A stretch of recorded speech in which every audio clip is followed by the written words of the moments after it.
I speak to you today with feelings of profound sorrow. Throughout her life, Her Majesty the Queen, my beloved mother, was an inspiration, an example to me and to all my family. And we owe her the most heartfelt debt any family could owe to their mother, for her love, affection, guidance, understanding, and example. Queen Elizabeth was a life well lived, a promise with destiny kept, and she is mourned most deeply in her passing. That promise of lifelong service I renew to you all today.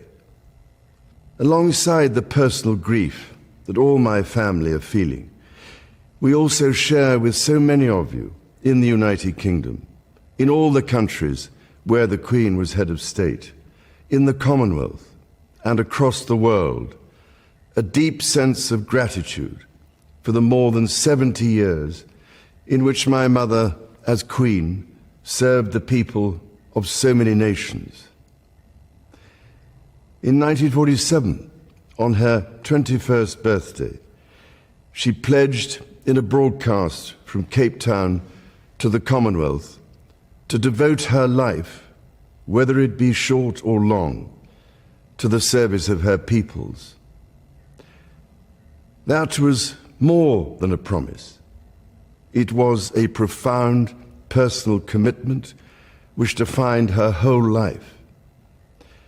She made sacrifices for duty. Her dedication and devotion as sovereign never wavered, through times of change and progress, through times of joy and celebration, and through times of sadness and loss.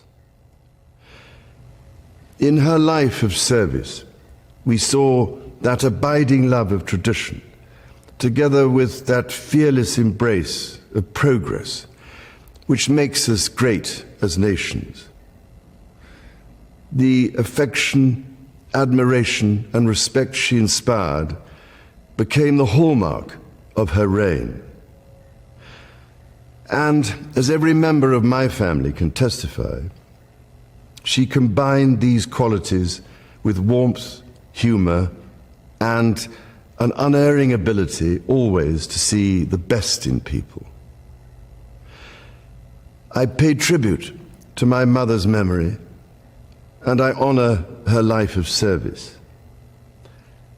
I know that her death brings great sadness to so many of you, and I share that sense of loss beyond measure with you all. When the Queen came to the throne, Britain and the world were still coping with the privations and aftermath of the Second World War, and still living by the conventions of earlier times. In the course of the last 70 years, we have seen our society become one of many cultures and many faiths. The institutions of the state have changed in turn. But through all changes and challenges, our nation and the wider family of realms, of whose talents, traditions, and achievements I am so inexpressibly proud, have prospered and flourished. Our values have remained and must remain constant. The role and the duties of monarchy also remain, as does the sovereign's particular relationship and responsibility towards the Church of England, the church in which my own faith is so deeply rooted. In that faith and the values it inspires, I have been brought up to cherish a sense of duty to others and to hold in the greatest respect the precious traditions, freedoms, and responsibilities of our unique history and our system of parliamentary government. As the Queen herself did with such unswerving devotion, I too now solemnly pledge myself throughout the remaining time God grants me, to uphold the constitutional principles at the heart of our nation. And wherever you may live in the United Kingdom, or in the realms and territories across the world, and whatever may be your background or beliefs, I shall endeavor to serve you with loyalty, respect, and love, as I have throughout my life. My life will, of course, change as I take up my new responsibilities. It will no longer be possible for me to give so much of my time and energies to the charities and issues for which I care so deeply. But I know this important work will go on in the trusted hands of others. This is also a time of change for my family. I count on the loving help of my darling wife, Camilla. In recognition of her own loyal public service since our marriage 17 years ago, she becomes my Queen Consort. I know she will bring to the demands of her new role the steadfast devotion to duty on which I have come to rely so much.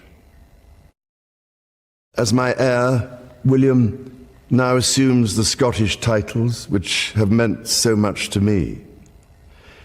He succeeds me as Duke of Cornwall and takes on the responsibilities for the Duchy of Cornwall, which I have undertaken for more than 5 decades.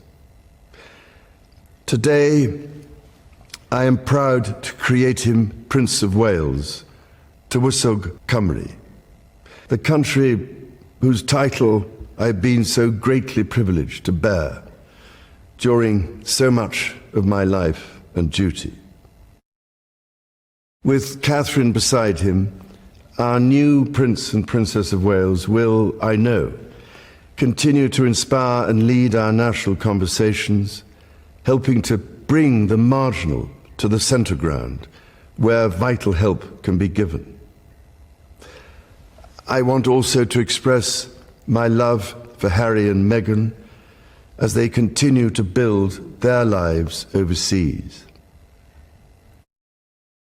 In a little over a week's time, we will come together as a nation, as a Commonwealth, and indeed a global community, to lay my beloved mother to rest. In our sorrow, let us remember and draw strength from the light of her example. On behalf of all my family, I can only offer the most sincere and heartfelt thanks for your condolences and support. They mean more to me than I can ever possibly express. And to my darling Mama, as you begin your last great journey to join my dear late Papa, I want simply to say this: thank you. Thank you for your love and devotion to our family and to the family of nations you have served so diligently all these years. May flights of angels sing thee to thy rest.